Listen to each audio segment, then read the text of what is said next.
Khadija Shahan, Malappuram saint Thomas girls secondary school 6ാം ക്ലാസ്സിൽ വിദ്യാർത്ഥിനിയാണ്.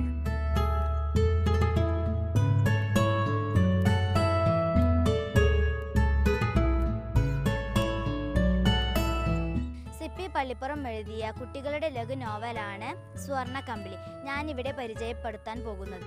തെരുവിൽ അലഞ്ഞു നടക്കുന്ന ഉണ്ണിയമ്മ എന്ന പെൺകുട്ടി പ്രഭുകുമാരന്റെ ഭാര്യയായ കഥയാണിത്.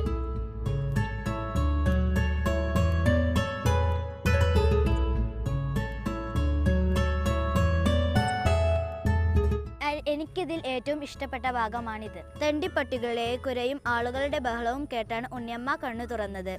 കണ്ണു തിരുമ്മി അവൾ അച്ഛനെ നോക്കി. അച്ഛൻ ഇനിയും ഉണർന്നിട്ടില്ല.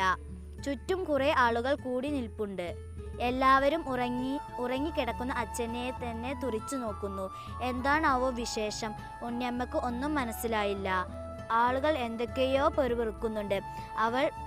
അവൾ പറഞ്ഞു, എന്തിനാ ഇങ്ങനെ നോക്കി നിൽക്കുന്നത്? ദാ ഉറുമ്പുകൾ പൊതിഞ്ഞിരിക്കുന്നു. വേഗം ഇവിടെ നിന്ന് നീക്കം ചെയ്യണം. ഉണ്ണിയമ്മ അല്പം പേടി തോന്നി. അവൾ അച്ഛനെ കുലുക്കി നോക്കി. അപ്പോൾ തൊട്ടടുത്ത് നിൽക്കുന്ന ഒരു കരിമീശയുള്ള ഒരാൾ പറഞ്ഞു, ആ കിഴവന്റെ പണി തീർന്നു.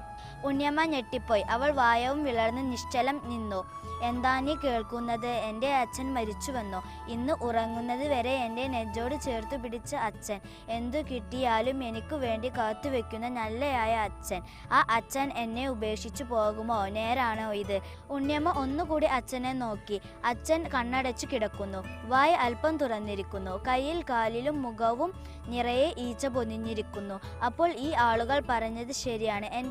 എൻ്റെ അച്ഛൻ മരിച്ചു കഴിഞ്ഞു. അച്ഛ, എൻ്റെ പൊന്നച്ഛ എന്ന് വിളിച്ചു ഉണ്ണിയമ്മ ഉറക്കെ കരഞ്ഞു.